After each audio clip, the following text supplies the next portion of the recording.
Greetings, gunslingers! I'm your wing chaplain, Chaplain Andrew McIntosh, and this is February 2021.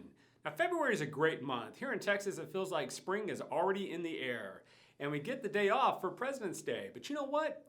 The day we even look more forward to is Valentine's Day. Valentine's Day on February 14th is a great day to celebrate romantic love. I've been married for over 25 years, and I still enjoy Valentine's Day, and I hope you do as well. But not everybody knows the story behind Valentine's Day. It goes back to the 3rd century around Rome, where there was a priest by the name of Valentinus.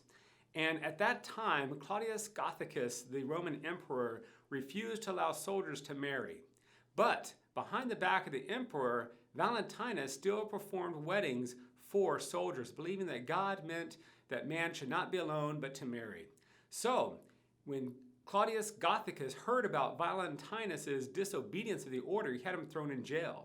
Now, while in jail, it was kind of like a house jail where the jailer pretty much had him tied up in his own home. And that jailer had a blind daughter by the name of Julia. And Julia took her liking to Valentinus, and the jailer knew that Valentinus was a brilliant, well-studied man.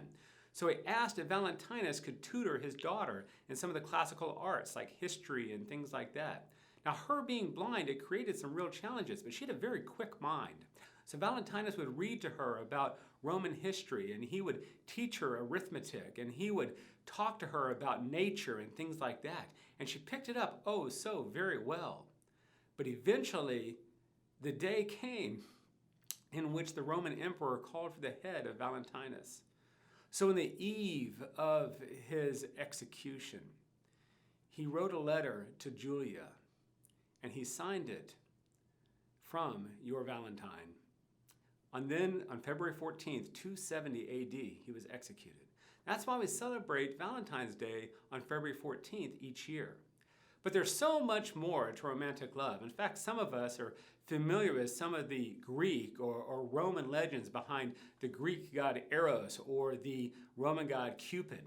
There are a lot of similarities between their stories. So I'll share you the one about Eros. Eros was a god who was the son of Aphrodite.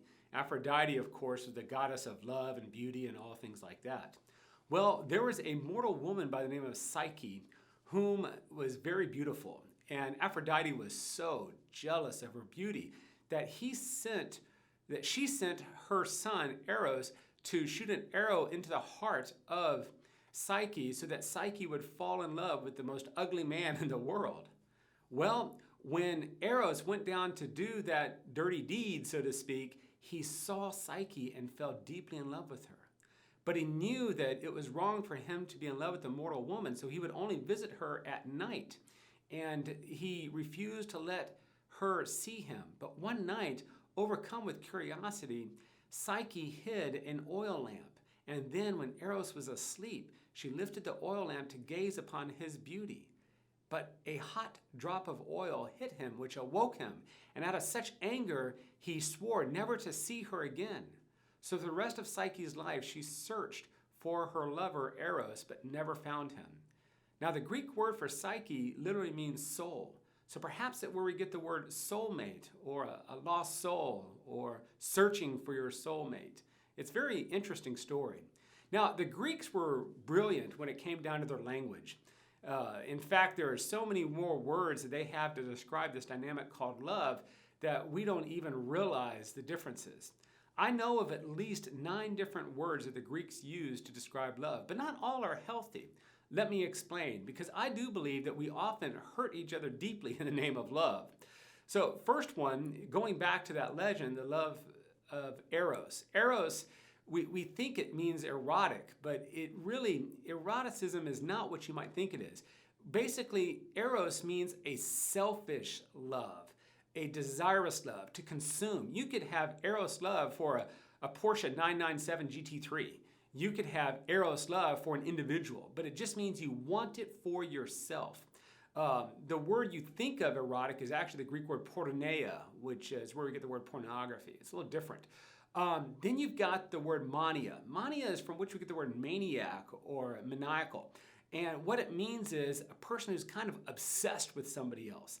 This is your kind of stalker kind of feelings where the person is just so obsessed with the person, it's just unhealthy. It's over the line kind of love. A third one is ludus. It's from which you get the word ludicrous. And this is kind of a sporting kind of love where you pursue somebody.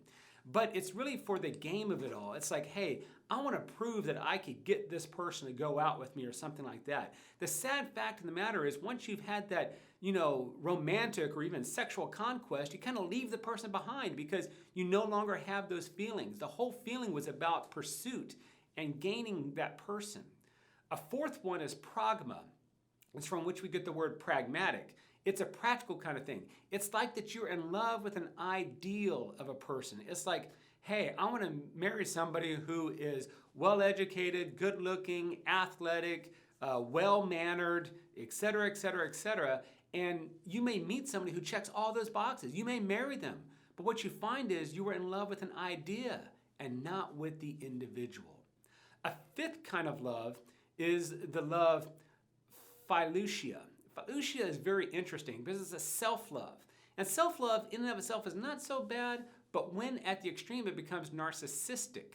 And it goes back to the legend of Narcissus, who was so deeply in love with himself that he stared endlessly at himself in a river, in a body of water. And narcissism becomes unhealthy because you're so egocentric. That means putting yourself at the center that you don't even realize the pain or hurt you cause somebody else. They are very hard people to love because they don't really love back. Now, those are the 5 kind of unhealthy loves, but there's some that are actually very healthy, and we're going to talk a minute about that. First of all, you've got philia. Philia is the word for brotherly love, community love. People call the city of Philadelphia the city of brotherly love, coming from the word philo, which is love, and Delphi, which is city in Greek. So Philadelphia, the city of brotherly love, is a sense of community, a sense of companionship. But then even stronger than that is storge. Storge is a familial kind of love within a family. I don't know if y'all have watched the Fast and the Furious series, but in one of those movies, I think it was maybe Fast 5 or something like that, you had Dom say to a villain, he says, I don't have friends, I have family. And that word family is kind of that sense of, hey, we're a tighter bond. That's storge. But then ultimately, more strongly, is the love agape. Agape is self-sacrificing love. It is the opposite of the selfish kind of love that ruins so many relationships. In the Bible, this is the love that Jesus was talking about when he said to his followers, greater love hath no one than this, that he laid down his life for his friends. It's self-sacrificing even to the point of death. So agape is the kind of love that says, I am going to put your needs before mine. That's the kind of love that I think helps a marriage last. So what does agape look like in the end?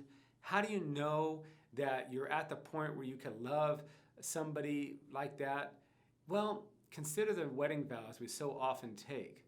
When you are ready to say and mean from the bottom of your heart, for better or for worse, for rich or for poor, in sickness and in health, till death do we part, then you're ready to marry.